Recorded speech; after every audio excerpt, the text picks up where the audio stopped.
overriding them in whatever they are trying to say. We also want to be respectful with one another's time, trying not to dunk on anyone too heavily if that does in fact happen, because this may turn out to be a bit heated at times. So yeah, but that's basically it. Just be respectful, try not to interfere with one another, and we should be all good. That's essentially it.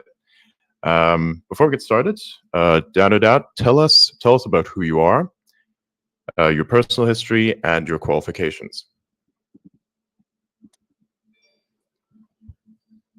Okay, so I've got about 90 minutes here, so cool. Don't okay, let then I guess we will. anybody go off like crazy or something. And yeah, so exactly. much in here.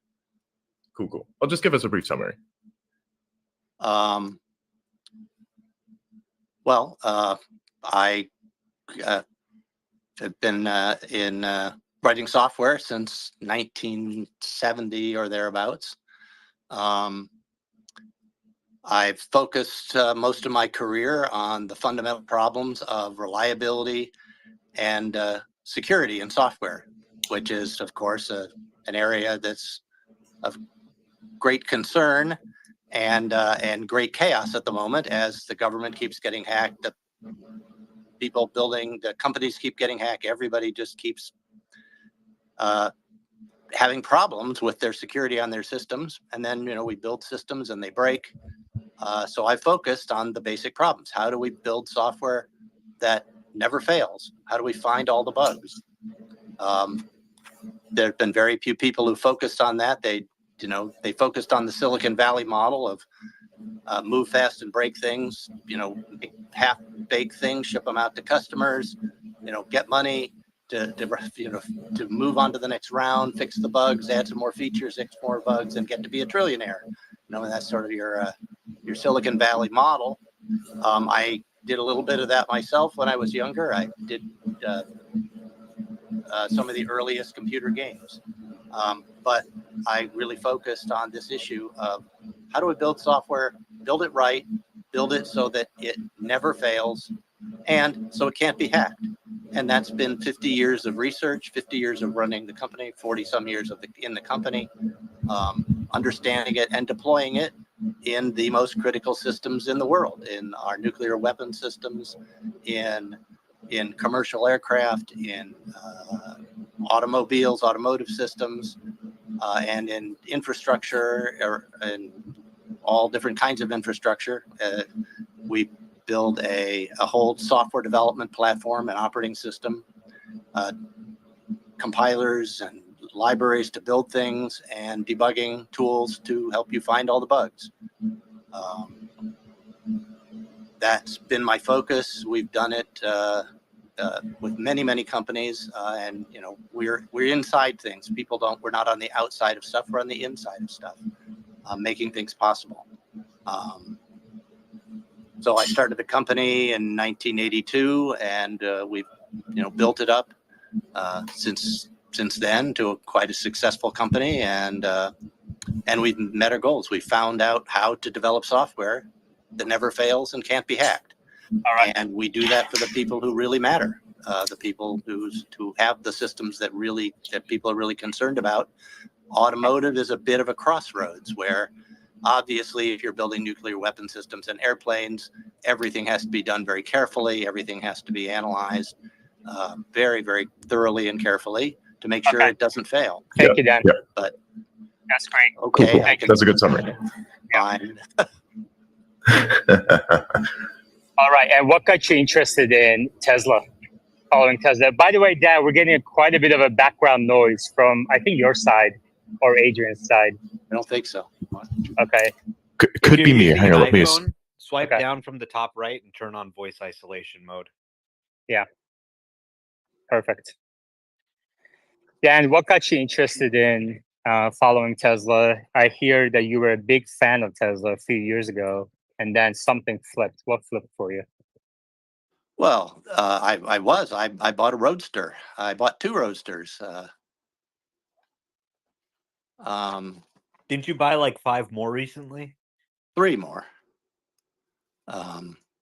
So I did not. I saw the announcements and whatever about Tesla and about the Roadster and everything, and electric car and acceleration and the really cool car and all those things. And I would say I was somewhat skeptical, having seen a lot of electric car failures, but not that I can't figure things out. I said, well, there's only one way to find out. I got to go down to the dealership. I drove down to LA and went to the Santa Monica dealership at the time. It was a little storefront, the 3 cars there or something.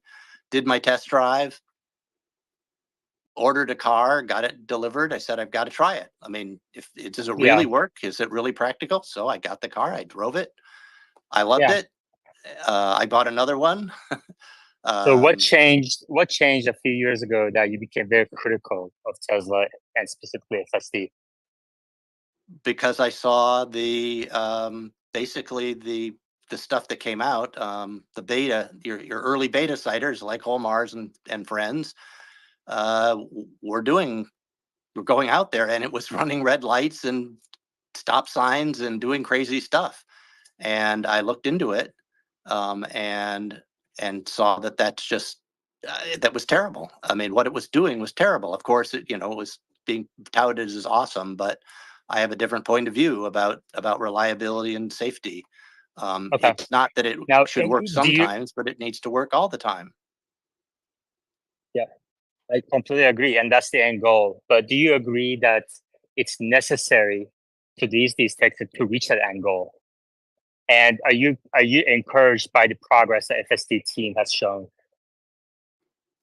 I would miss the first part about it's necessary. I mean, self-driving cars aren't necessary. We've lived without them. I mean, they'd be great if they were safe and reliable, but so I don't believe it's necessary. I believe an option is not to have self-driving cars. If we can't make them very safe, we shouldn't have them. We should just go back to driving with humans, which has its flaws. But if you can't make it better, there's no point in doing it. Okay. But on the progress, no. That somebody posted up the recent graph of time between interventions going all the way back to version 8. It's maybe twice the number of miles between disengagements in 2+ years. But to be a self-driving car, as in you don't have to drive, you don't have to watch, you can sleep in the back, you need to be 1,000 times better than we are today, at least, maybe more than that. Okay, thank you. We're not getting there. Alexandra? Thank you, Yaman. Dan, did Greenhill ever work with Tesla? We have worked with Tesla. Yeah. When was that? We might still. I don't know. No, I think you don't anymore. But how about you give me the year approximately when you did? Oh, somewhere 2014, 15. I don't know. Exactly. So do you remember why it ended and how it ended? Well, I do. It's kind of a funny story. At the time, I believe, I might get the year wrong, but I think it was 2015. The team was developing autopilot at the time. And the schedule, official schedule for the delivery, internal schedule that Elon had dictated was it had to be full self-driving. Well, they didn't use that term, autopilot, but full autonomy by the end of 2015. And they were working their asses off trying to figure out how to do that. They were projecting things on the wall. That's a little unfair. They also did have it in the car. I was in the car. I drove in the car a few times. But somewhere early in that year, which I think is 2015, Elon came in and said, "I'm moving the deadline up. You have to have it by July 1st." And they were like, "What?" They were killing themselves trying to figure out how they might do it by the end of the year, which of course they couldn't. I mean, it was hopeless. But he brought the deadline into July 1.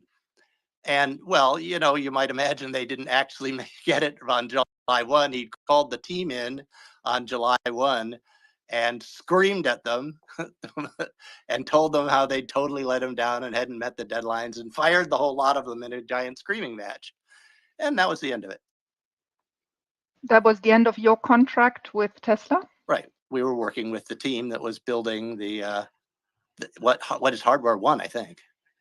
Exactly. So I think everybody should know that that you did that, and I think there was actually more to it than just the testing. I think that is when a first person was killed in a Tesla that may or may have not been under autopilot. Do you recall that? I wasn't aware of that at the time, anytime in that period. I mean, yes, there was one guy. You're aware now, right? You're aware now that that was that, and so Somebody died but somebody died. I mean, yes, there was an early crash. I forgot Joshua Brown, right? Exactly. 2016. And so just I think I would everybody like to understand that that was built on the bus, whatever I mean, I know you tried to explain to me exactly what Green Hill does, but on the bus that linked those different software systems, that was a Green Hill bus, correct? I no, the question doesn't mean anything. I mean, we're not a bus, doesn't make any sense. Yeah, I wait, don't Dan. I I thought don't know if we were in there or not. I mean, Yeah. I Omar? don't know what was in. We left, and whenever that was, middle of 2015, everybody was fired. I mean, he fired the team and sent them off to do use a different processor. Okay.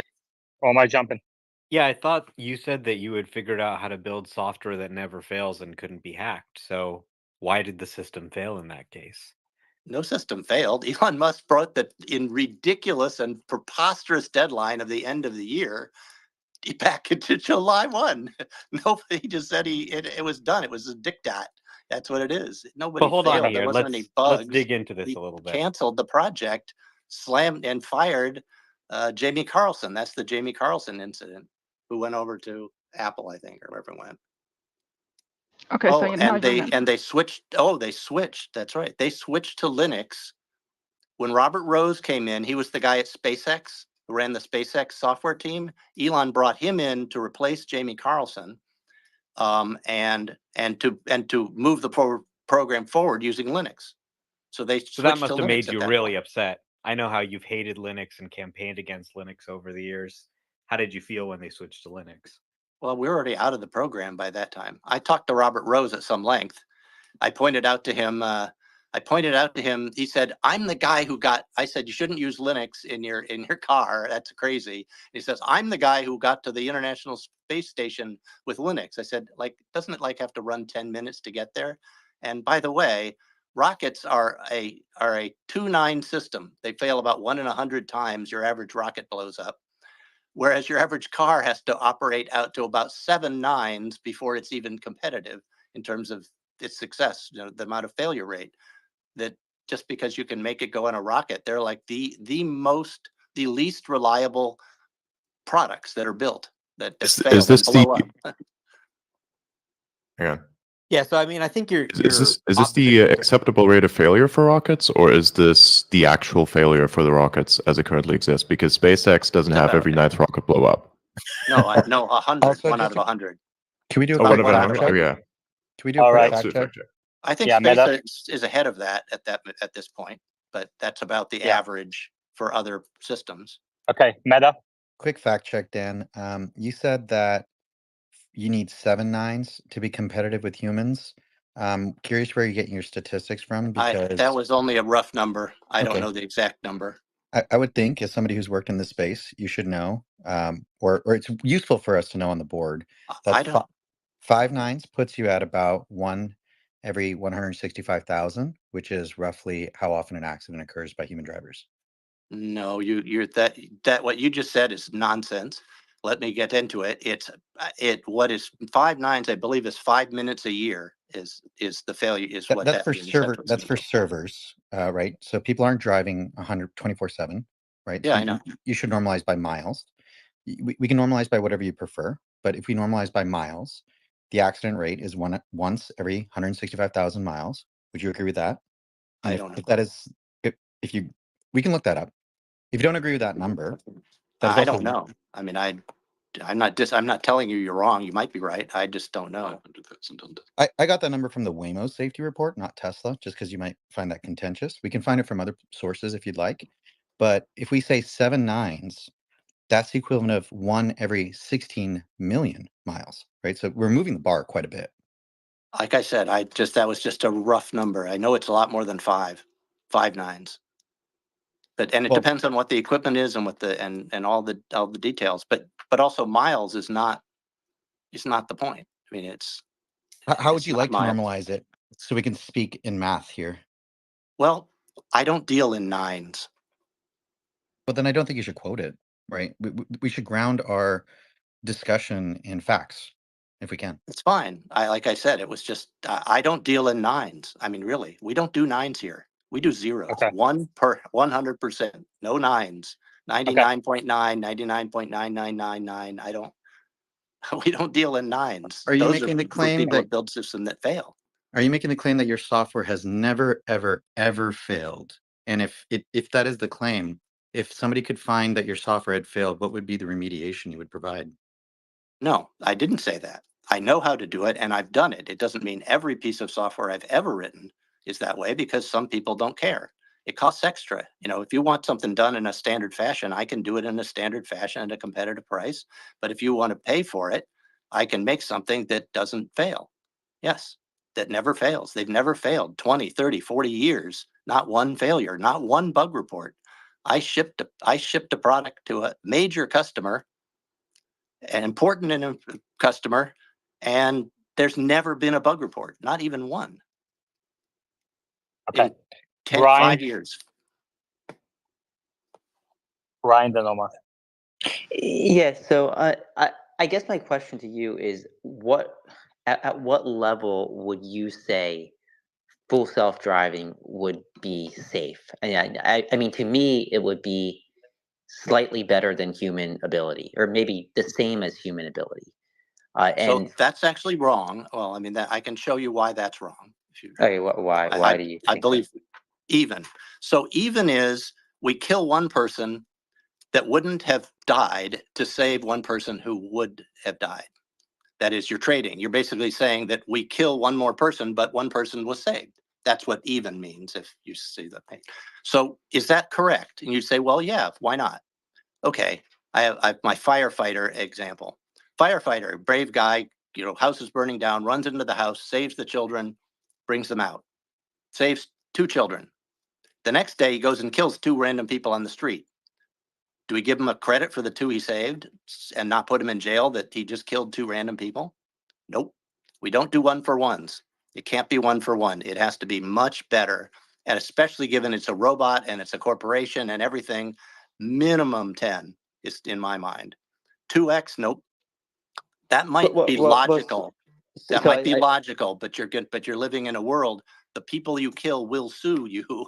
And the ones who you avoided killing won't even know they were avoided being killed. So they Dan, won't be let me ask you something. Why doesn't 2x work in your mind, but 10x works? Why not 2x? Well, because at 10x, I believe you can start making you'll make society-wide arguments. And you'll say, yep, some people will die, but many more will be saved. And at some point, but that's also true with decision. 2x. I'm just telling you, my opinion is that 2x will not fly politically. 10x will, 2x won't. I could be wrong. But you're saying that if the decision was up to you and the software was 2x safer, you would approve it, right? No.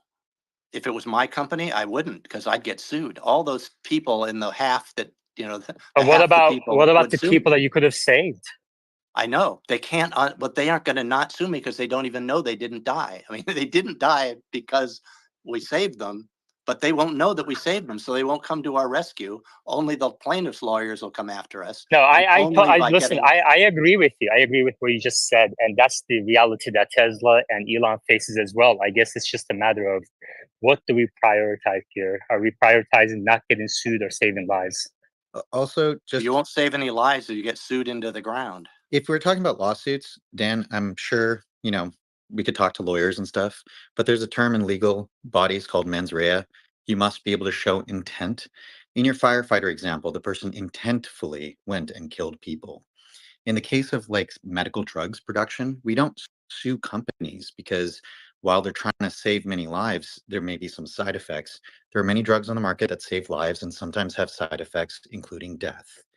There are processes for this. I don't think we should go down this path unless we're going to ground it back to legal bodies of work.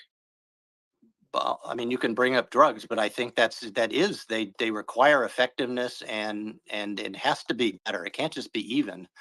Then I could sell my water as a drug because it doesn't kill any more people. I mean, it's so Omar? I don't think that there's I don't. I don't think think this it's even is. play. I think this is a total mischaracterization to paint self-driving as saving one person and killing one person. The data we have shows something that's starkly different. It shows that way more crashes are prevented than caused. It's not even close. Waymo and Swiss Reinsurance did a study and found that 80% of injury causing crashes in their driverless service were prevented. So I think it's very telling. And frankly, this is how most of the business world thinks.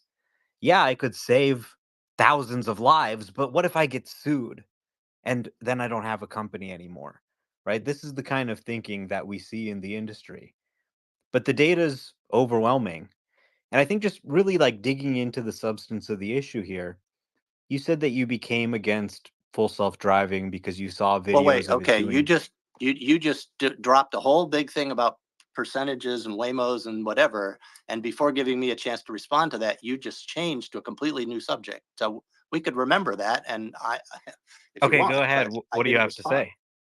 to what you just said. That Waymo did a study that showed that they avoided 80% of the argument. I mean, I'm not familiar with that study, but okay, I'll take your word for it. So what does that prove? Waymo is vastly superior to Tesla in terms of reliability. You can't use something about Waymo to defend Tesla's stuff. You yourself drove through San Francisco and ran two stop signs recently. That thing's crazy. Waymo, we've tested Waymo. You've tested Waymo. You said it's great. We tested it, never one failure, not one.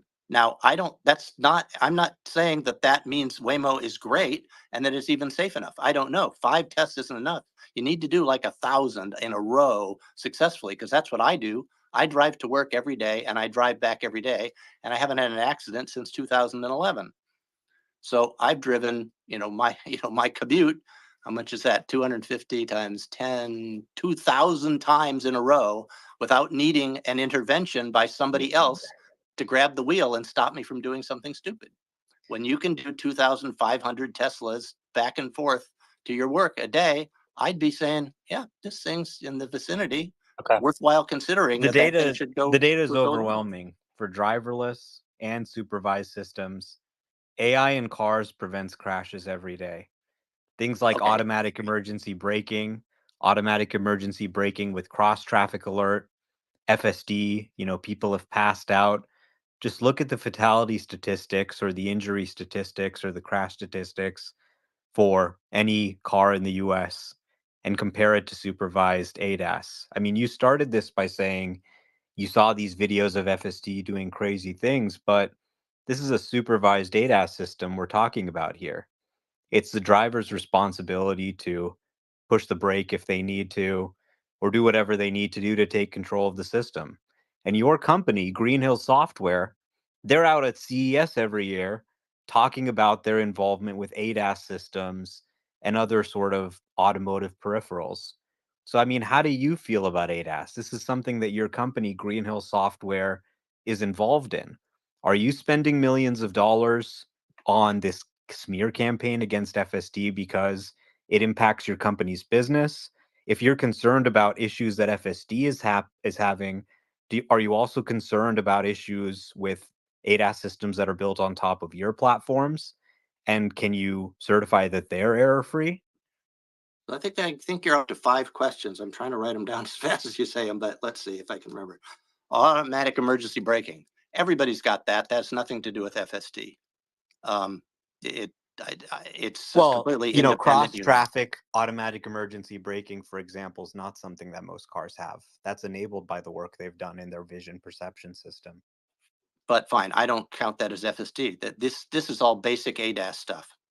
And I mean, you can count it if you want, but in my mind, so what? It's like everybody's got that kind of stuff. But you're not opposed to Um, ADAS. Well, that was another of your questions, but you also snuck in the thing about the data is unequivocal. I think that's what Elon called it. Elon said the data is unequivocal that that supervised full self-driving is 4 times safer than a human driving alone. That is false. That is completely false. It is outrageously false. Everybody who gets in the car with me, I ask them that question: is this thing 4 times safer than human? They say no, it's not. In fact, they say it's way worse than your average beginning driver, Dan, 16-year-old driver. can you help me understand why Elon's statement is false? Because he's not talking about the software alone. He's talking when it's combined with human. I understand that, and I understand the distinction. It is a pretty pathetic distinction, given that supervised FSD is bullshit and nobody wants it. But fine, that we can talk about this useless product. But is it safer? No. Would you say we did a test? We did our own test. We did a test. We gave it a driver's test. We gave it a drive with a driver. We said, let's try a driver's test. Okay. And it failed the driver's test. Let's get to meta. Let's get to meta. Would you say the same thing? Because I think you're changing the template of the argument here. Well, Omar brought up 5 subjects. I discussed 2 of them. We'll go with one. Are we going to 6? I mean, I'm losing track now. Let's just do one at a time, right? I agree with you. It's hard to talk about 5 things at the same time. If we talk about automatic emergency braking, you agree it's safer. People are safer for it. But if you remove the human and AEB and you only look at AEB on its own, it's obviously a terrible system, just like better braking would be, or other things along those lines. So it's a strange comparison to say, let's look at humans plus AEB and AEB is good, but let's not look at humans plus FSD and FSD is good. So I think you just said something. You said AEB is what, obviously bad? Is that what you said? No, I'm saying if the argument is human plus system results in safer behavior, then what that system is, the logical template stays the same, whether that's AEB or FSD. So you're logically inconsistent in saying AEB is good, but FSD is bad. No. Well, that makes no sense. You say I say AEB. I mean, if AEB works, right? I mean, we just saw, Miss Julianne's test of Mercedes automatic emergency braking. It didn't do very well. So automatic emergency braking that doesn't work isn't very useful. Though this morning I was driving on my Model 3 and without asking it, because the FSD's on there, but I have it turned off for absolute sure. And a car did in front of me stop. I mean, it came to a stop because it was going to make a left turn. I wasn't expecting it. And it went beep at me. I said, what the hell is that? I realized, I hit the brakes to stop the car, but it did beep at me, but it didn't try to stop the car. Interesting. I didn't know that. So automatic emergency brakes that work are a good thing, and that's automatic, right? That's not person. That's not human. It's supposed to do it itself. They see a disaster coming. Okay. So, we have a few hands. So let's run through that real quick. Brian, go ahead. But I know that, but you're taking points. I understand, but you're mixing anecdotal evidence and it has nothing to do with data. And now if you're taking that much time, then we can't get to all of them. Well, okay, fine. I'll just drop those issues. But on all those issues, I reserve I'm right and you're wrong. And we can deliberate them later if you want. Go ahead. New subject. Dan, I just find it like hard to buy your argument that using FSD, and I'm talking about the latest version, which is I think is doing a pretty darn good job. Using FSD while paying attention to the road is actually less safe than not using FSD. It's almost like you have 2 drivers, but you're able to override the person in the passenger seat driving.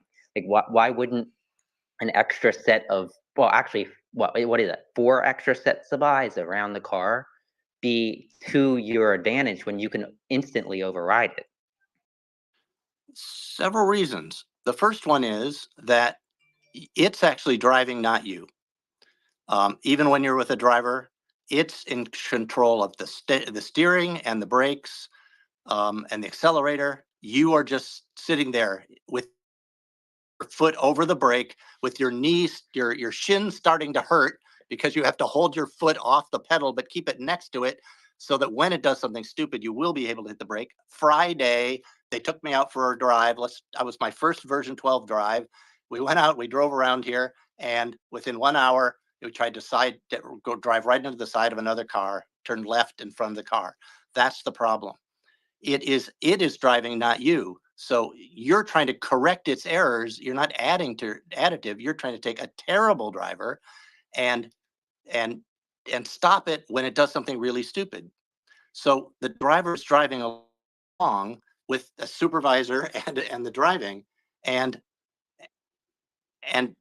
so it is not safer, and it makes sense that it's not safer because it's so terrible, but also that it doesn't go straight. It decides, as it did for us on Friday, to turn the wheel to the left. You're a 2-lane road, perfectly good yellow line down the middle. It decided to turn left when there was a car coming. Yeah, but your hands are on the wheel. Your hands are on the wheel, and that left-hand turn is instantly stopped if you're paying attention like you're supposed to be. Wait. No, wait. No, that's a matter of fractions of a second. You don't know it's going to do it. Okay, Well, first if you're wait. If you're paying attention though, and you're actually holding the wheel ready to make a movement, like you should be according to what their terms and service say, then it's instant. Well, I mean, yeah. Well, blame the person though, not the software. Well, no, because first of all, again, you just didn't finish the last subject. We'll do on the new one. No, nobody keeps their hands on the wheel. Have you seen? I mean, Omar never has his hands on the wheel. We never have our hands on the wheel. Jillian never has her hands on the wheel. What? Chuck Cook never puts his hands on the wheel. What? Nobody puts their hands on the wheel. It's designed to be full self-driving. You don't have your hands on the wheel. I've tried to drive with the hands on the wheel. You can't. If you have your hands on the wheel and you're there and you move it, you disengage right there. And No, what happens? You're not driving true, along, Dan. you come to a curve, and you decide, I'm going to take the inside of the curve, and it decides it wants the outside. Both are okay decisions. You choose inside and move the steering wheel to the inside, and it says, oh, whoops, and it just gives up, and it turns off. You can't drive it with your hands on the wheel. It's not designed to be driven. The manual says you must, but nobody does. I dare you to show me a video, any video of FSD on YouTube in which somebody had their hands on the wheel. They don't. Okay. Omar, then Meta, then Wes. Well, first off, obviously you are driving the car. You get into the car as a human driver. You choose to turn it on when you want it. You turn it off when you don't want it. You rest your hands on the wheel. If you're making a video, that might be one thing. You want to show people that it's driving. But normally I always just rest my hand on the wheel. You're fully in control. This is a supervised ADAS system, just like your company sells. And I want to point out the irony that Dan O'Dowd I wasn't allowed to answer that question because Dan, you hold on. stopped my Hold on. subject. You've brought it up again. You haven't finished the last subject. Dan, and hold you on. started a new I'm trying subject. to make a point here. One after another. Come on, everyone, let's calm down. I just want to point out the irony that Dan was driving in a Tesla Model 3, and he had the forward collision warning go off to help him prevent a crash. FSD and the work they're doing helped stop him from getting in a crash.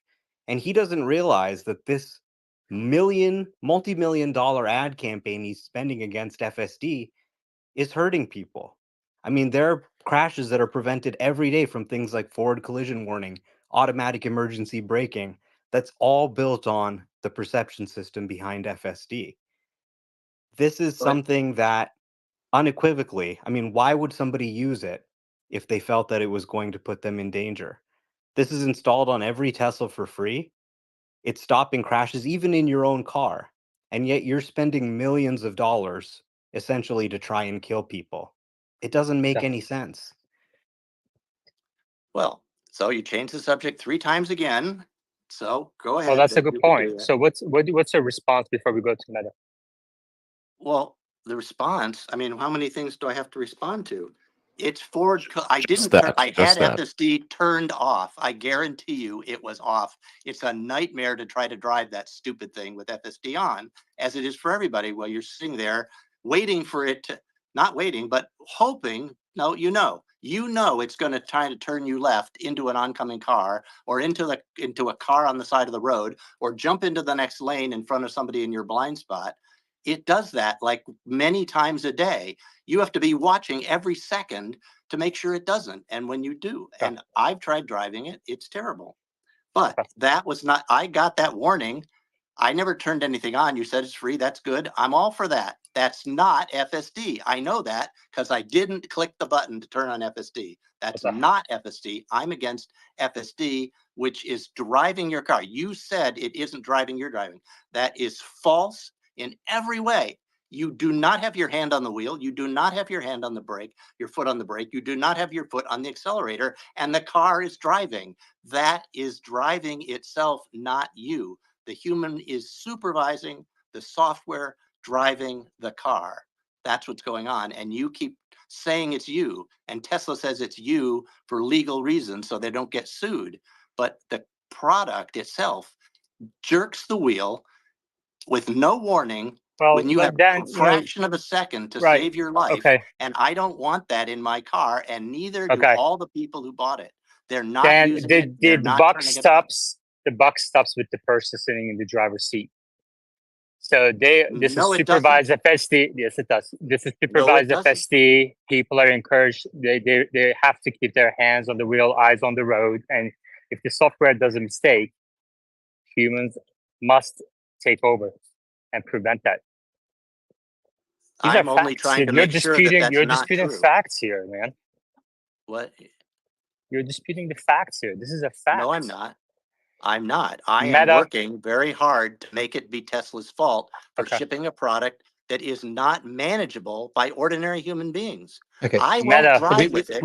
I think we're all Meta proving a jumping. point. Dan, your time is very valuable, and we'd like to, engage in a productive manner. So I'd like to People bring it a keep little bit back interrupting. to numbers, if that's okay, and to a simile in another similar industry. My understanding is your software, it's a big role in how autopilot works in planes. There were recent crashes, whether your software was on it or not. We can discuss that as a separate system, but those planes, when they have crashes, we don't just remove autopilot from planes, right? Your software has been there. I don't know if those customers asked you to write code that was only 5 nines or 7 nines, but not 100%, because you've got this patented way of doing 100% software that never has any faults. But 2 questions here. 1, why is it that for planes, you're okay with autopilot sticking around and you don't spend millions of dollars on a campaign to remove autopilot from planes, which are killing people? There was the accident where, the yaw was going the opposite direction. So planes were actually crashing into the ground very, when the warning system would go off. I'm sure you know many other examples. And then the second question is 2 questions. Yeah. And the second question is, when we're talking about you have this patented method or the secret sauce of how to build software with 0 bugs. The Pickering power plant, people did crazy validation to make sure these nuclear power plants wouldn't have any issues and wouldn't melt down. There's X-ray systems that accidentally shot gamma rays at people. There's triple engine planes that had issues. All these amazing, amazing situations in history of engineering that led to catastrophic issues that engineering organizations teach each other to learn from, with an acknowledgement that there's always issues. If you really have a system that could save so many lives, why are you so selfish to keep it to yourself? All right, first one, 737 MAX. They grounded the whole airplane and the whole fleet for God knows how long. They took them all out of the skies when they realized that they were killing people. Yes, that's what happens in airplanes. When you do something stupid and you build something that doesn't work, they take your product off the market. Not just you can't sell it. They take it away from everybody who's using them, and they put them on the ground and they don't let them take off until they prove they fixed the stupid thing. That's all I want here. I'm not saying FSD should come off the road forever. Take it back to the lab and fix all the bugs that I have reported, that every other driver, Cole Mars, Chuck Cook, just over and over and over, we report bugs, and what do they work on? Parking. And then they try to go into, and then Chuck Cook shows us, trying to auto park and try to go into oncoming traffic, for God's sakes. Auto park shouldn't be worked on. 1 hour should not go into auto park until they fix the terrible, terrible problems that this software has. In the aircraft industry, they would laugh their asses off at any one of these failures. Everyone would be grounded. Okay, Those kinds of failures. Number 2, I had 2 questions. Nuclear power plants. Why don't I do it? I do it. I'm here to help Tesla if they want. I mean, I don't seem to want to. But I didn't ask you why you don't. Responses from Ford and Toyota and You're mischaracterizing Boeing the question that and was asked. Lockheed and all those companies. They love my products, and I sell them lots of stuff. I'm not keeping it away from anybody. I'm open to sell it to anybody who wants to buy it. My question wasn't about why aren't you selling it. I'm saying if you have a life-saving, human advancing technology to write completely bug-free software, why would you keep that to yourself versus actually advance humanity forward, right? So that's the actual question. And if that claim isn't true, then why would you use that as a way of suggesting that it is true? Because quite frankly, you've been in the software space, I've been in the software space. I feel like what you're doing is you're saying every engineer, Demis Hassibis, Ilya Suskova, every single engineer who's well-meaning is an idiot, and you're the only person who knows how to make software. Well, that's a stupid statement. You make software, and so does those other guys. So that's a dumb statement. So let's try another one. Like I don't understand. You want me to give it away? I invented a cure for cancer, and you want me to give it away? Yeah, would you rather watch people die? I'll cure everybody's cancer. Would you rather watch people I mean, die? So you would let people die because they wouldn't pay for your cancer cure? Yeah, I think that's How the much money deal. do you need, Dan? I don't need any All more right, money. I let's got go all the money I to need. we're going to Wes, and then Omar. Sorry, Wait, Wes, we didn't finish the Wiggle, last then Omar. subject. We didn't Well, it finish kind the of last subject. we're gonna New move to on. this Wes, discussion, but I'm interested to know, Dan, if you maybe like 2 questions. If we could bring this back to numbers and like talk about something that's been implemented for many years, AEB. Would you consider yourself an expert on AEB? Nope. Okay, so we can't talk about AEB. What would you consider yourself an expert on? Lots of things. I mean, I'm certainly an expert this on discussion. operating system design. So Well, just operating system design. No, Is I that correct? also good. I'm very knowledgeable at compilers. I've written one of the best compilers in the world. Debugging. Right. I'm really a top flight guy in debugging. I know a lot more about debugging. So low level stuff, right? You Is that a could correct say statement? it's low level if you want, but Okay. Are you familiar with false positives and false negatives with AEB testing? no. I mean, I guess I can guess Okay. what it means, but I don't know anything about it. Well, from my perspective, since I've implemented those systems all the way up from the real-time operating system and hardware and vehicle integration, I really can't have an engineering discussion with you then. I would need an expert. So anyway, those are my questions. Thank you. I hope you didn't work on the Mercedes AEB. That didn't turn out so well. Wes, do you want to talk about who you work for? Yeah, so I have a long history with AI, vehicle engineering, and autonomous systems. So with several different companies. But if you're not an expert, like how are we going to have a founded engineering discussion? It's all going to be anecdotes and hearsay. I don't do anecdotes. Like, that's no fun. I don't do anecdotes. I build reproducible test cases that demonstrate failures in the FSD product that it should be taken off the market, and all those problems should be fixed before putting it back. Let me ask you a question. I know you're an expert on. You're an expert on did integrity, exactly that. RTOS, right? I missed the last part. 2 people were talking. Sorry. You're an expert on integrity, RTOS, correct? Yeah, sure. Okay. How many times has that code been revised? I don't know. Just take a guess. I don't know how to make a guess. You mean how many edits have been made to the source code in the last 25 years? Yeah, just thousands, right? Tens of thousands, correct? Some number that's bigger than that? Don't Right? know. Well, I'm actually probably guess it's less than 10,000, but yeah, it's a lot. Okay, great. And why were those edits made? I don't know. Features or issues? I don't know. I mean, I'm sure there are some of both. Are you still there? Yeah. I Yeah. said some of both. Sorry, I didn't hear the answer. Features He or says issues? some of both. He's guessing some of both. Some features, some issues. right. I don't know. Wes is having a connection. I'm going to move him down and then bring him back up. In the meantime, Wiggle, go ahead.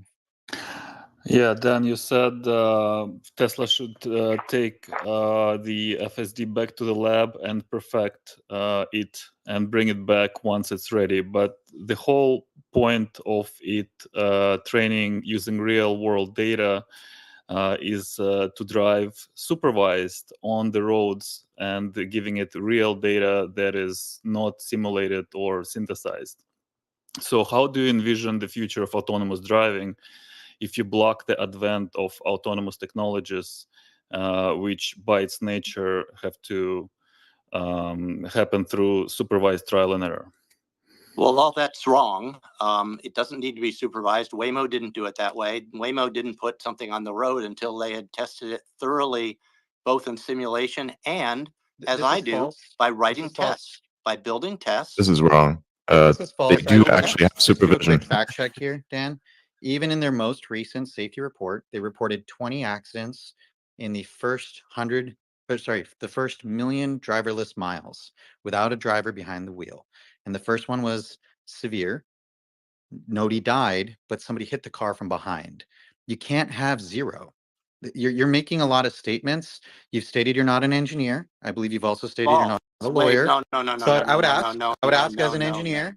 I am an engineer. I have a degree in engineering, and it's what I've done for the last 40, 50 years. But you can't speak about nines? What kind of engineer doesn't speak about safety in terms of probabilities? The ones who build things that don't fail. Yeah, I don't. Okay. I know you don't believe it. No, Dan, I understand that. Dan, back to the original points. It is false that Waymo did not do supervised rides, right? I didn't say that. I said they didn't do it until they had the thing working. They wouldn't take it out. No, they don't have it today. If there's a driver in a Waymo, they are an employee test driver who has passed a number of tests, and there's a whole bunch of restrictions on what they have to know. That's a professional test driver, not some drunk idiot that can get in the TRARB just because they can afford $99 a month to buy FSD. So you're saying that there isn't supervision? Not trained to say that there is. Which of the two is it? What? Of what? You're saying that there isn't any supervision, and now at the same time you say that there is. And actually, as a matter of fact, there is. There are interventions for the Waymos that consistently fail because it's insufficient technology, where you have remote interventions. Do you remember this incident where essentially all the Waymos, I think it was the Waymos, that couldn't move anywhere in San Francisco and blocked an entire road? That's kind of funny. Right, it's kind of funny. They didn't kill 30 people, though. So just kind of putting things on a chain. They have no driver and they've killed nobody.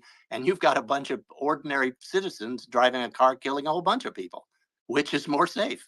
I mean, the one that doesn't need a driver at all, or the one that takes it down to only 30 Isn't this exactly why we need autonomy, though? What? More safe Isn't this exactly why we need autonomy? More safe is a number question. No, hold on. Meta, we have people raising their hand. Omar, down West. Yeah, so let's just get back to the crux of the issue.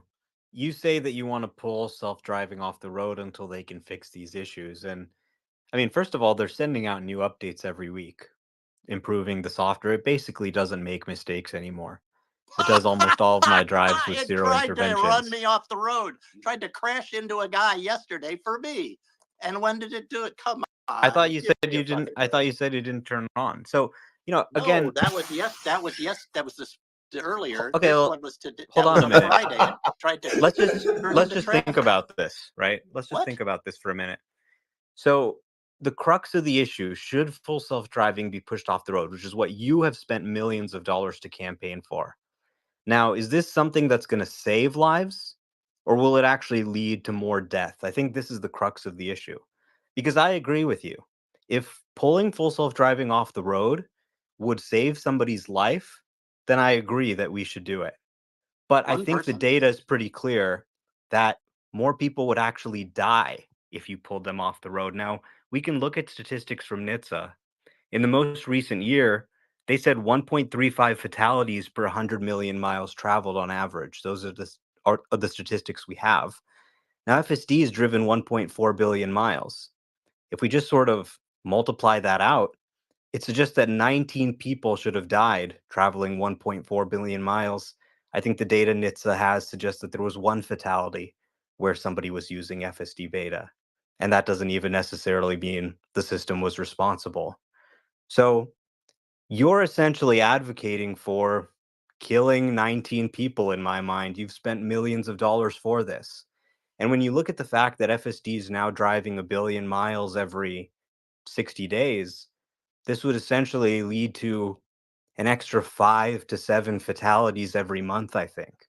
So this is really the core of the issue and why I think what you're doing is so reprehensible. I mean, you're spending millions of dollars of your money that could go towards so many things, feeding kids, educating people, and you're spending millions of dollars to advocate for basically banning seatbelts, trying to kill people.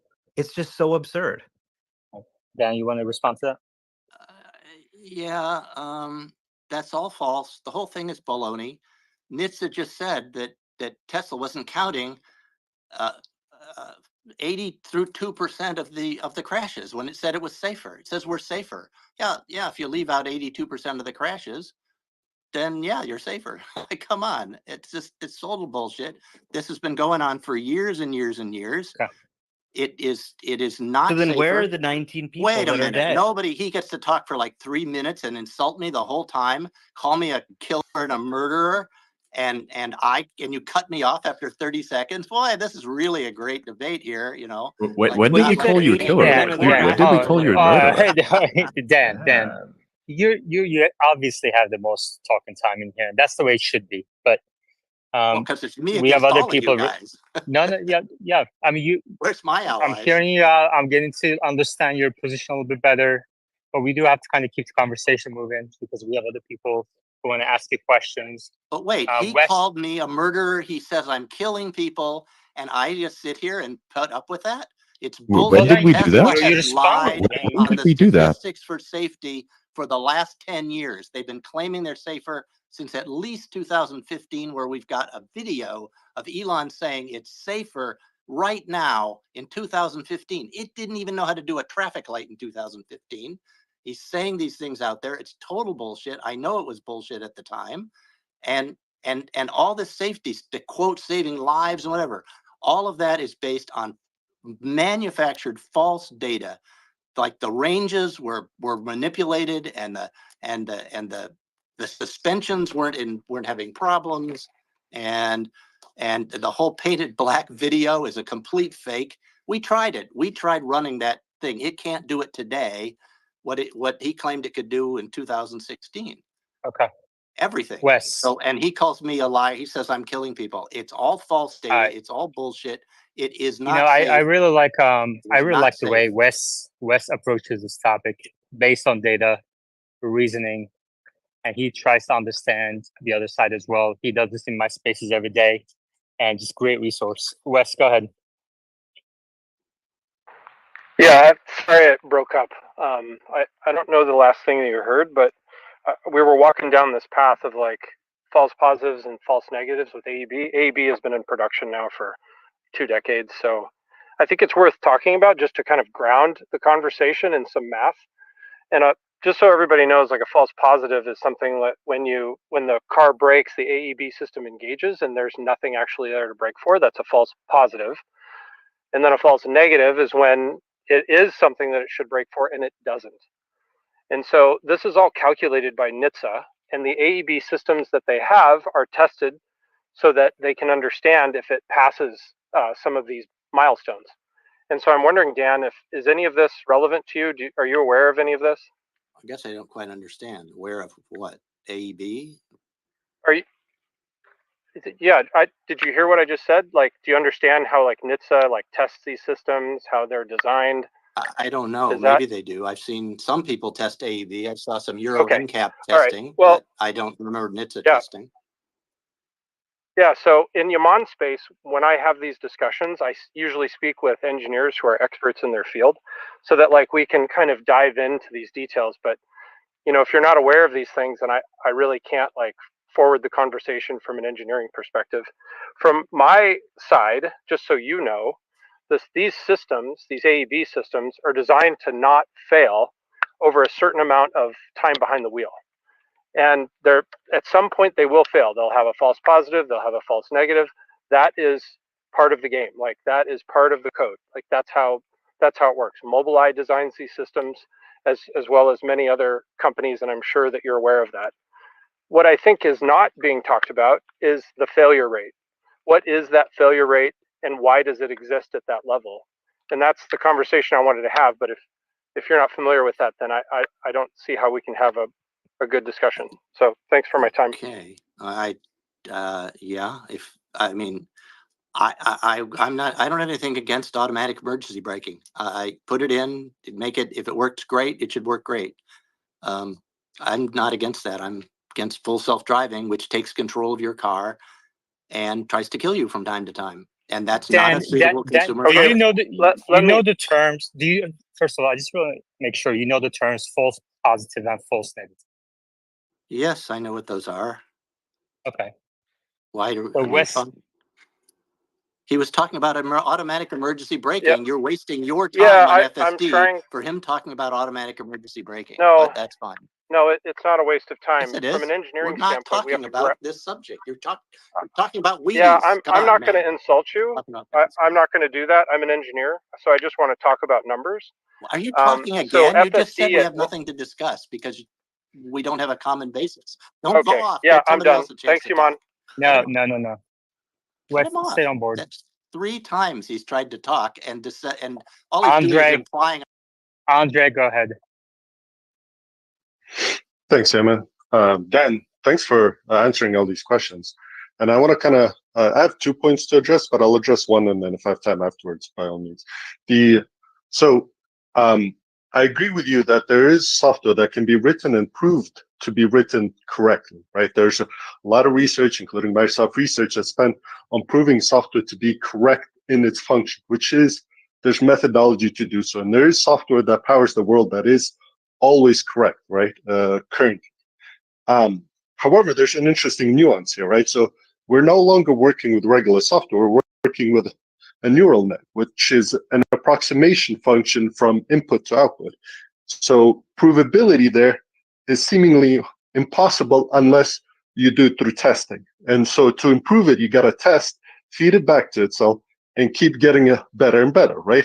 You can try and simulate it, but you'll never have the real world. And so this method of software is we either have to do all the testing or we have to ditch neural nets and go to human written code, which will have that engineering probability approach, right? So are you suggesting that we go the route of neural nets or not? And if we go the route of neural nets, how do we get from current state of the neural net and improve it to get to the end result, which is your factor of 10 improvement over self-drive, over human drive?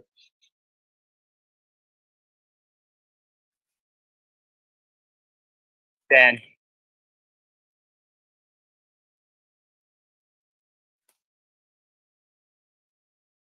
Dan, you have to unmute yourself for us to hear you. Cannot hear me? Oh, yeah, we can't hear you. Touch it. Okay, can you hear me now? Yep. Yes. Okay. In a proper engineering process, this product never would have gone to beta site. This is an alpha site product. It's got lots of bugs. I can go and find bugs in one day. You had hundreds of people. Early on, there were like 50 or whatever beta siters. They were all finding plenty of bugs, and they couldn't fix them. They couldn't fix them as fast as they could find them. There is no point in going to a beta site and producing hundreds of people pushing that button every single day, passing in bugs, and nobody could fix them. Still, nobody can fix them. I have a pile of bugs, and Chuck's Corner, at least last I heard, still couldn't do that right. Why? You don't need all these people out on the road, all these amateurs, civilians out on the road with broken software that isn't even finished and beta testing. That's such a fraud. The whole thing is a fraud. You were wasting your time. They can't fix the easy bugs. I give reproducible test cases.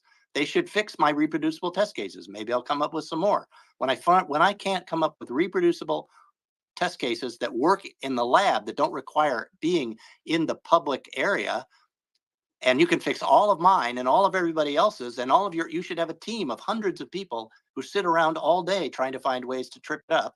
And when all those people are defeated and you got software that works really great, then you can send it out on the road with some professional test drivers until you get hundreds and hundreds of test drivers who just never see a problem. Like day after day after day, there are no problems. And you say, now it's time to ship it out to civilians, at least some.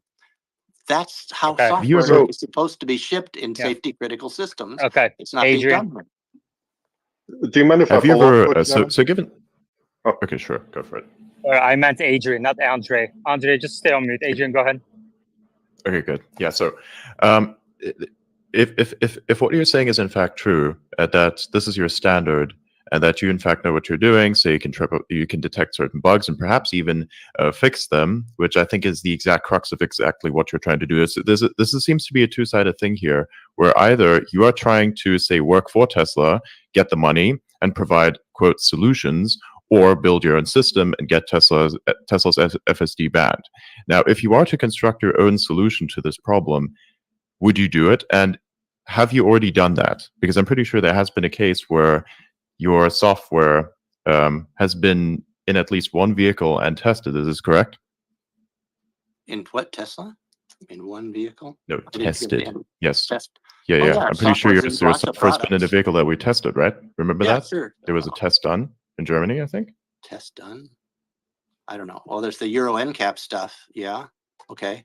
I mean, we're in lots and lots of cars. I don't know how many and different Yeah, systems. but what's your competitor product? You're saying that you can provide a product that is better. You're saying that you would have all these different types of standards. Why don't you build your own thing, ship it out there, and show us how much better it is, as opposed to wasting, say, tens of millions of dollars on advertisements trying to disprove another person's product without ever making one?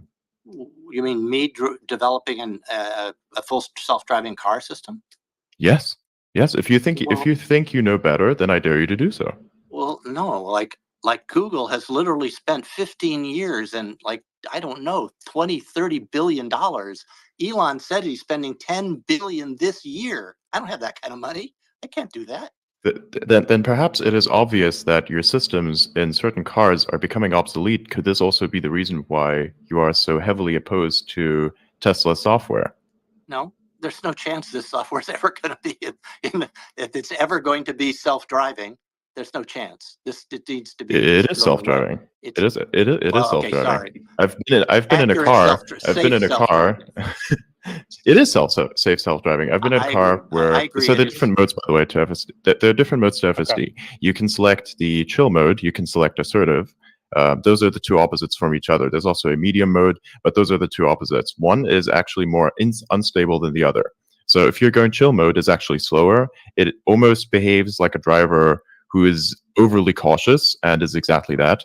And an assertive mode seems to be more nervous. I wouldn't recommend using assertive mode. I would just recommend using chill mode.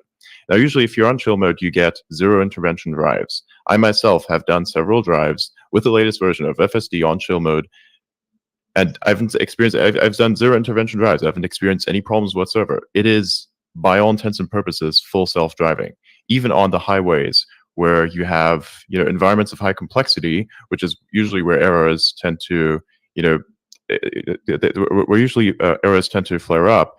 There were zero interventions needed. It actually did things that most humans wouldn't do. And what I mean with this is it did things that actually was beneficial to the road environment itself, right? Because you're supposed to behave on a road as if you are in an environment with other people, much like you would walk through a city. You're not trying to disturb anyone. You're actually, most of the time, trying to get out of everyone else's way. And this is exactly what FSD actually does, without intervention. It doesn't require interventions. Everybody knows that. Just go look online. That depends on where you are. That depends on where you are and what you're using. If you're using assertive mode, then the chance for interventions is higher. Okay. 100%. But there are interventions, and they're not very far apart. as a on human which mode driver, and think and in about which this as environments. yourself. This is this is a bit of a problem here. So let's break it. Let's be more specific here. Let's be more specific and say which environments. So there are different types of environments. There are environments with low complexity. Let's say the environment of lowest complexity would be something like a straight road in the desert. There's nothing there. There is essentially, you could run autopilot on there and nothing would happen. Right? This is an exceedingly low complexity environment. And then you could have something like San Francisco, the Tenderloin district, where you have crackheads randomly running on the road. Let's say that is high complexity. Okay, so you have to pick between those two, extremes. What is high and low? So now we've defined this. If you are going to put the car in a high complexity environment, such as what I just mentioned with downtown San Francisco, then you're going to have more interventions, obviously, because it's going to do things that are unpredictable. If you add to that, of course, using, say, assertive mode with FSD, then it's going to, again, increase the chance of interventions. But if you're going to go chill mode, it may not even move in those areas because they're random people just, running onto the road. So you're essentially mixing two different extremes with one another, treating them as if they were to be used interchangeably, but that's not accurate at all, now is it? And also, you're not defining whether or not you're using FSD on chill mode or assertive. You're just simply saying interventions. You're mixing the data. You can't mix the data. You have to be specific here. Are you specifically saying data from one specific city? And if so, which region? Or are you saying data overall? Like, what are we doing here? We've tried all three modes. We're mixing the data sets. We've tried all three modes, and they all produce lots of interventions. Yes, we lots could of interventions, but which mode produces the most interventions? I don't know. It's not a great deal of difference, but maybe some difference. I'm not sure we have studied that exactly. But perhaps you haven't tested it enough. I think I heard that we could make this better by geofencing to places that it knows about and that are easy, and tell it never to go to places that are hard. Sure, that's the way. Yeah. Geofence it. So you can test FSD out and see it works great in certain areas on certain roads, and then you say, okay, that's a good one. And other places that you try it, it just can't handle it, and you ban it from those places. I mean, that's fine. That would make things better than it is today. Interesting. All right, Meta.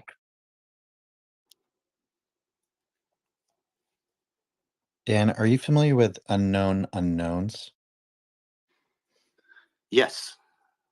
Would you agree that no matter how many test cases you write for a complex enough problem, you can't actually get all the test cases, and so you run into a halting problem? You mixed metaphors there. Halting problem has nothing to do with this. A halting problem is when you have an algorithm that you don't know, that you can provably show it will stop. So if you have the algorithm for producing test cases, that algorithm itself may never stop. So I'm not mixing metaphors. I'm just trying to describe it. Doesn't make any sense. I mean, algorithms to develop test cases. I mean, you can write algorithms to write test cases, but you also have people writing them. Let's simplify it. Can you verifiably state how long it would take to write out all the possible test cases that you want to see done? And if all of those were done, it would satisfy you. Can you say how long that would take for you to develop that test suite? Depends on how many people I had working on it. Let's say you had 100 people working on it. How long would it take you? I don't know, maybe a few years. I'm just guessing. Let's say you had 1,000 people working on it. How much time would it take you? I don't know. I mean, it would be less, but probably not linearly, But, okay, so we can't discuss people time. You can't give me a timeline. If it's a couple of 100 years, a lot of people die during that time. So under the area under the curve, right? As you're approaching better and better safety, that area under the curve where you're denying the use of the vehicle with FSD, those deaths are someone's responsibility. Engineering is about trade-offs.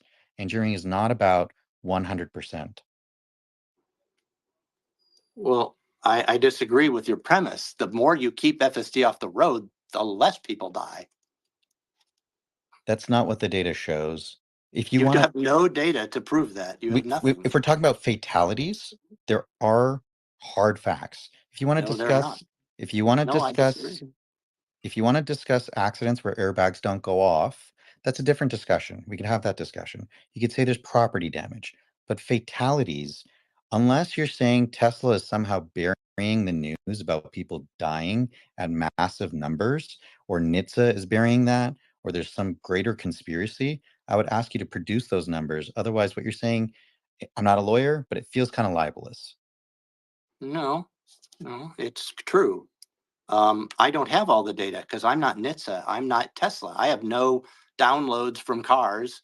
I have no power to subpoena people or order people to produce reports. I'm I can referring to only deaths, read though. reports. I'm referring to deaths. I don't know what the deaths are. I mean, nobody knows any of that stuff. Anything that comes from Tesla is not to be believed. And everything else, I don't know. I mean, all we do is find out time and time again that Tesla made shit up. You know, they make up data, they make up stuff, and then they conclude the ridiculous conclusions from that stuff. So is your claim that people are dying out there and no government agency is investigating? I don't know. Come on, Dan. Or how are they even determining whether Dan, FSD was on, how do or you whether know? autopilot was on, or how do they? I mean, recently, actually, I noticed this was a few months ago. A new death occurred like a year ago. Right. They said we just discovered a new death. Do you know how many people die taking things like Tylenol? Should we ban I don't Tylenol? know. Somebody didn't notice. Somebody didn't file it. Then somebody did. We can't. All that data. I actually want to hear the answer to that question. I want to hear the answer to that question, Dan. People die taking Tylenol. Do you think we should ban Tylenol? Why are you talking about Tylenol? I mean, I think that's a fair question because you're requiring software to be 100% accurate before it goes out to the wild. No, I'm not. Does that mean, do you hold every other? Okay, go ahead. I never. You literally said that you would never have any software be shipped out there unless it is 100% safe. You literally said exactly that. So tell us. No, yes, exactly. You said that. You said that if there are no reproducible bugs, if you had a bunch of experts trying to, like, say, test FSD, for instance, and if there are no more flare-ups, no more bugs of any kind, then you ought to release it, not before that. You said exactly that. Right, but that's not perfect. No, wait. No, there's still going to be lots of bugs in there. The engineers putting up no bugs is a different from is a huge difference from less bugs. Okay, no bugs, less bugs. Some bugs are still acceptable. So would you say that it is still technically acceptable that a few bugs can occur with FSD? Sure, I expect there will be bugs. Okay, then we are in agreement. Good. Well, so we came to an agreement. We can use FSD. We came to an agreement with Dan O'Dodd. Look at that! Oh my God! I'm a reasonable person. That is amazing. I mean, I just know how these things work. It's the testing. You cannot find all the bugs with set piece tests like we do. You have to go out and run it in the real world. I absolutely agree with that, but only after you can pass all the set piece tests, because that will work out the most of the most horrible bugs. But there will be more, and they'll be found by beta testers, and eventually, even then, there will be more bugs found eventually by the real customers, and that's inevitable. But we want that to be a small number. Beautiful. Okay, Meta, I want to go ahead with Meta. Yeah. Okay, we're talking about set piece tests. I've not actually heard that terminology before. I assume what you're referring to is reproducible in a lab test. Right. I'm curious, do you personally have any background with AI? Do you refer to people or consult with people who have a background in AI? I talk to people, but I can't claim to have I've done a little investigating, but I can't claim to be an expert. Has your company ever tested AI systems? In a very gross way, yes. Okay. We tested Comma AI. You know, people say we don't do stuff, but we actually tested all their stuff. We got it downloaded. Okay. I understand. There's a difference between, like, purchasing a drug and doing a study and doing the study that authorizes the drug to go out. Same thing is true for software. Same thing is true for AI. I would posit that your people that you're speaking to, they've probably been in the industry a very long time, right? Would you say most of the people you talk to in the AI field, they've been in the industry 10 plus years, 20 plus years? Two of them, I could think that's probably true. Have any of them kept up with the changes that occurred in the recent years with transformer architectures coming out? Can they speak to the changes in how approaches are going in the world of AI, why things are progressing as fast as they are in other domains? Because if you can't speak to those things, I would say it's like using medicine from a few decades or centuries ago and trying to bring it into the modern time. But I wasn't talking about this. I mean, this wasn't my subject. You asked me about AI. So I told you I wasn't an expert. You asked me if I knew anybody who was. I said, I guess a couple of guys. And now you just asked me about something I don't know about, and whatever transforming. I don't know if they know that because I didn't ask them. I didn't think to ask them that question. I asked them other questions. I'm trying to give you a topic, just one word. If you're going to go talk to people in the AI field and you want to talk about testing AI, talk to people about something called a transformer. At this point, to discuss about anything in AI and say you don't know what transformers is to just not hold up yourself to a duty of an engineer. But wait. I didn't say I was an engineer. What's this insulting bullshit? You stated you're an engineer. I never claimed to know about what this was. I don't know about. But you have an oath. You've taken an oath. If you're an engineer, you took the oath of the engineer. I encourage you to reread it. In there, it has a lot of statements that would go to the effect of, don't make statements you don't know about. I didn't. I said nothing about any of those. You brought up AI. I didn't. FSD is an AI system, and you're talking about testing an AI system. Yeah, I'm testing to see whether it kills people, and the answer is it tries. You can't test an AI system like it's a heuristic system. You're using the wrong methodology. It's like trying to throw water on a chemical fire. You're using the wrong method. So I'm supposed to let it run over little children because it's stupid. I asked ChatGPT the other day, give me 10 sentences that end in the word tree. Only 3 of them did. It's amazing. FSD is not ChatGPT. And when did FSD run over a child? Well, I don't know. You just said it kills children, so when did it kill a child? I didn't say it kills children, but it could. You literally said exactly that. I said something slightly different. You said word for word. No, you said word for word exactly that. I reproduced your exact wording just now. Okay. I mean, it can. So when did it kill? When did it kill FSD? If you put it in the road, it will run them over. Based on what evidence? I've run tests. I've put, which test specifically? I put mannequin children in the road, and we've had, and put the car on autopilot and driven it down the road. I think I showed that in my Super Bowl commercial. Autopilot. Interesting. Okay, autopilot. Those are different from FSD, by the way. That was FSD. Okay, so now it's FSD. Okay, little interesting thing though. In that video, though it was very low resolution, so it's very difficult to tell this, but you can actually still tell. You can see a small little icon at the bottom with a little warning triangle there. This is exactly what you would see if you were to say, hold down the accelerator pedal, even though you have FSD engaged. Now, normally, if FSD sees any object, even be it a duck or a chicken crossing the road, we literally have an example of where a chicken crosses the road and FSD stops for it. So in this case, what happens is if you hold down the accelerator pedal, FSD will not stop. And the person who is testing this thing in the video held down the accelerator pedal. And what's even more interesting enough is this specific road had a bunch of cones on it, which essentially limited the FSD in its decision-making ability to, say, swerve off to the side. It's not going to swerve into a bunch of cones. It literally is not going to do that. So you caged it, essentially, held down the accelerator pedal, and let it run over a mannequin, and are using this as a test. So this is false information. Now there is if you were to engage FSD and you were to let it run without holding down the accelerator pedal, without interfering, because that's what you did, then it would stop or swerve. Also, if you cage the FSD itself, the swerving action is going to be very difficult to do. But in this case, it would actually stop because it has nowhere to swerve to. But you held down the accelerator pedal. So you're making this exceedingly difficult to actually see, especially when it comes to seeing this little icon on the screen, because you uploaded it in such a poor resolution that this is either malice or you just have an incompetent media team.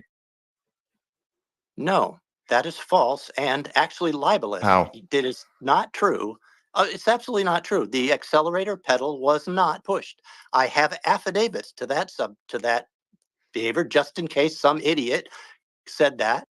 There is no indication that the pedal was not pushed, and there's nothing to indicate that it was. You are just making that up. You're saying it's completely false. I mean, it's amazing. Completely. What is that little icon? And you are basing what is that little warning icon? You are basing What is your warning? What is entire your warning icon then? basis- What is this the warning icon? It says Little warning icon it at the says bottom. supercharging unavailable. That's what it says. Really? That's Can what you that actually warning prove message this? Can we have like the Yes. HD version of this video? Can Well, can that you video release we the don't- HD version?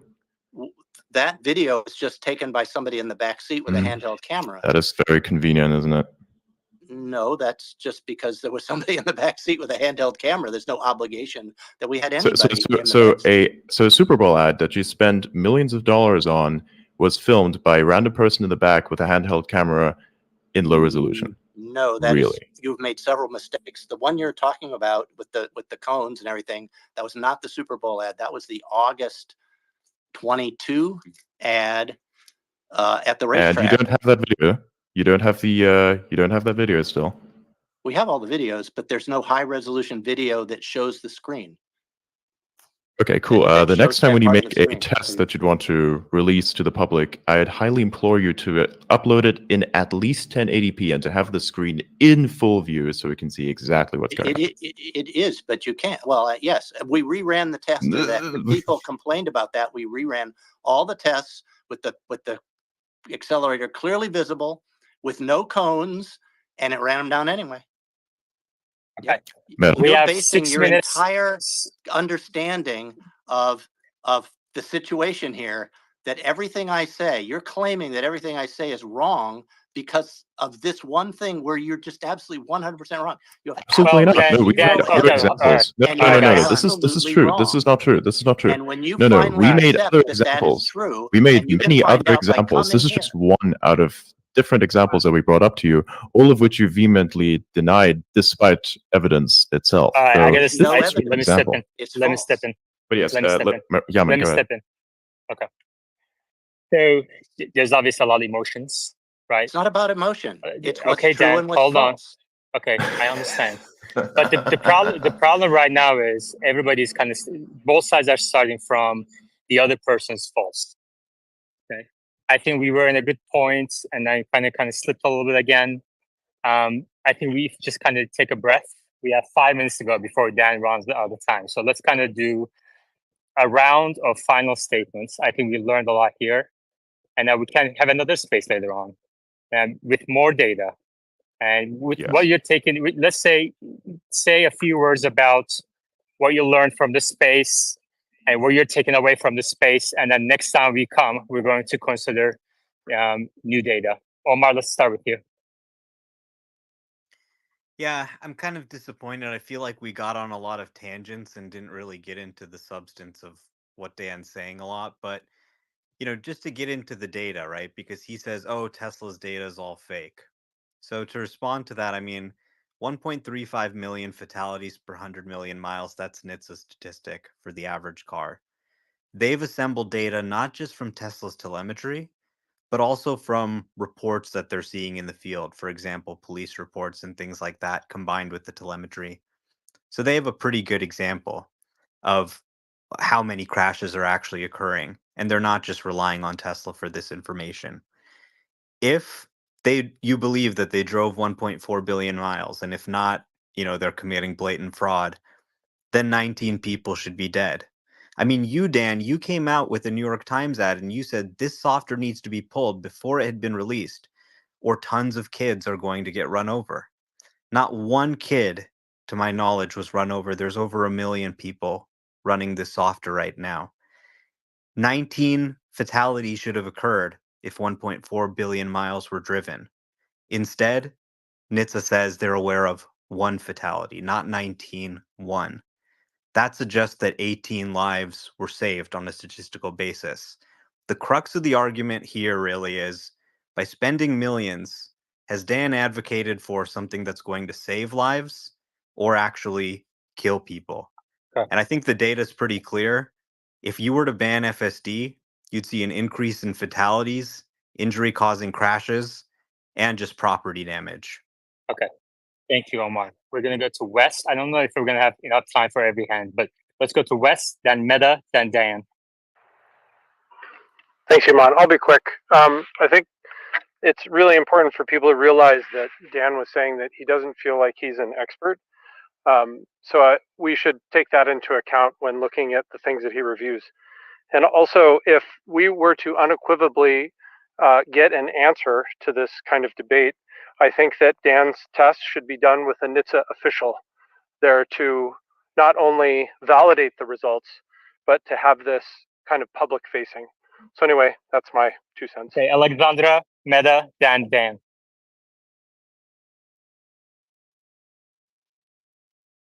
Alexandra, you have to unmute yourself first. Sure. So I mean, I don't think this discussion brought us any further, but I'm very happy that Dan explained how he left the relationship that Greenhill had with Tesla. I think that's very important for lots of people didn't know that context. So that was clarified this time, and we'll see how much further this gets. I think this is very stuck. Dan doesn't move in any direction, is very convinced about what he's doing, spends millions of dollars on it. Let it be. I don't think giving him more of a platform is any good. Okay, Meta, and then Dan. I'm going to say that even though there was a lot of back and forth and a lot of discussion, if I'm going to give you a really big benefit of the doubt, you clearly care. You're saying you care about lives. We came to an agreement that, like Tylenol, like other safety systems, for probabilistic stuff, it's about risk management. It's not about 100%. And as you said, you agree that by the time this should be on the road, there will probably be some bugs. So I think the criticism you have directed towards Tesla should be directed towards NHTSA and the testing standards that you want to see in the government. And I encourage you to continue to lobby for that, because clarity around that is helpful. Spending the money that you're spending on the ads would probably be better spent hiring people to write out the test cases, work with NHTSA, and create the benchmark you want.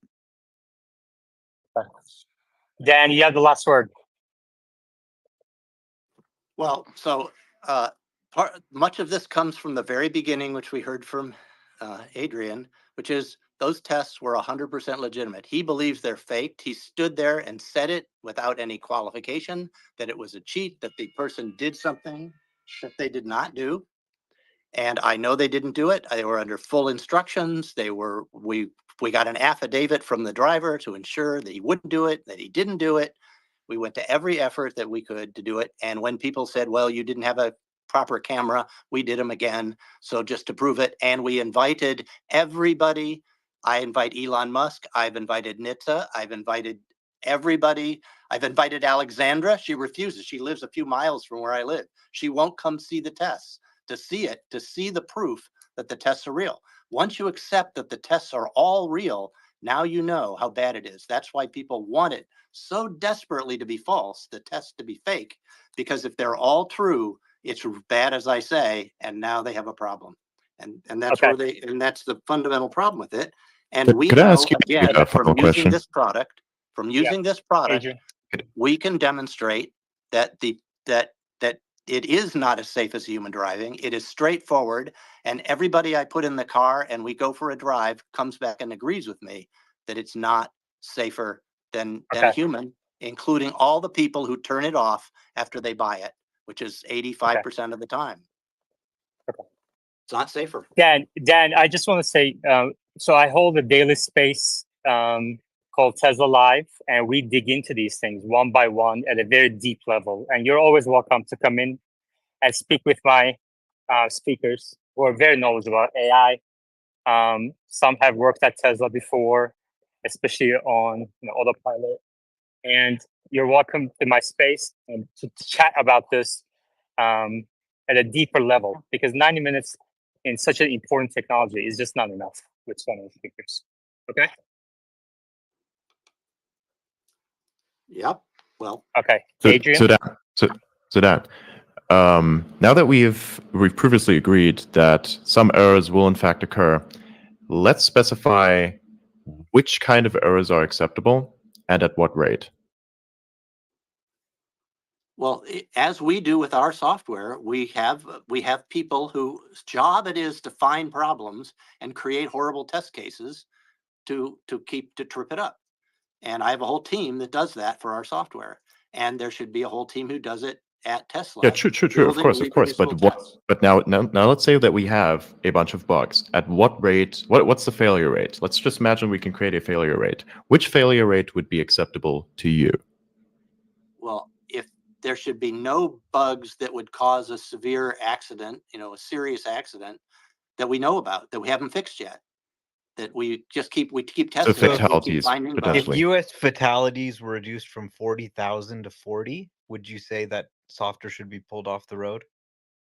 No, but it doesn't. Yeah, I think he said earlier in this discussion, 10x is his bar, right? And now we talked about if 2x is better. So 10x is the bar for him.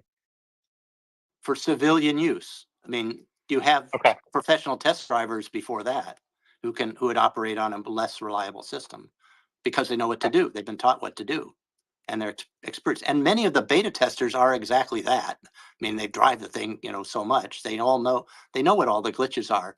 But the people you're selling to it, Elon Musk's Tesla is selling to civilians, telling them it's 4 times safer than a human driver, and yet when they buy it, they don't use it. They turn it off because as I do, because it keeps putting you in these desperate situations. And I know there are people who like bungee jumping and riding motorcycles without helmets because their lives, it's just somehow that's necessary. I'm not one of those guys. I'm an ordinary person. Dan, you want to turn it on and start using it today. Come on. Yeah, Dan, do you have more time? Dan, do you have more time? Not much. Just Okay. a quick question on the line of questioning we were going down. You've said 2x is not good enough, 10x is good enough. Tesla's claiming 4x better if the individual is using it. I know you debate those numbers, but if those numbers were true and you realize they were true and you convince yourself they were true, would that be enough? I don't know. 4x, as I said, 2 I think isn't. 10 is clearly the right choice. At 4, maybe. I don't know. I haven't thought through. There's legal issues. I mean, basically, the 10x number is Congress has to pass a law that says it's okay to kill some people in order to save a lot more. We do that, right? I mean, in many different areas, we allow things that have danger to persist because of the upsides. So just at 4x, I'm just not sure whether it's politically enough. At 10, I think it is. So But if your as I main said, that's an concern, opinion. if your main concern is political issues or your main concern is about legal liability, then we can just leave this to the government, right? And you should lobby the government for your position, but you don't need to directly address Tesla, right? Because the same rules should apply to Waymo and others. California and other states have passed rules. I don't know if you've read the rules for what it takes for an AV to be allowed on the road, but if you have, I think you would see in there that the government has taken the position that the right number, 2x, 4x, 10x, is up to the companies. That should not be true. I don't agree. Because they'll just choose 1x, and that's wrong. They'll take the simplest answer. But they have to take the liability too, right? Well, yeah. Well, Tesla refuses to do that. Yeah, if Tesla started taking the liability for all this, that would make it easier. But even then, even if they say they'll do it, you still don't want to be killing people. Even if they say they can afford the insurance. Has Tesla ever been sued for FSD use, in your knowledge? At the moment, I don't know.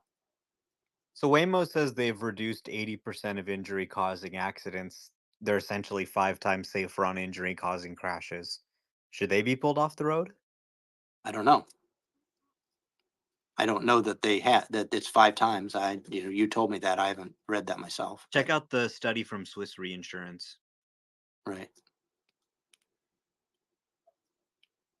So again, they're also experimental. I mean, they're still at 1,000 cars on the road, not 1 million. There's a progression. But they don't have humans behind the wheel at all, right? Right. There's a progression in getting it better. I agree. I just think that Tesla, FSD at this moment has so many problems that are so obvious and easy to reproduce.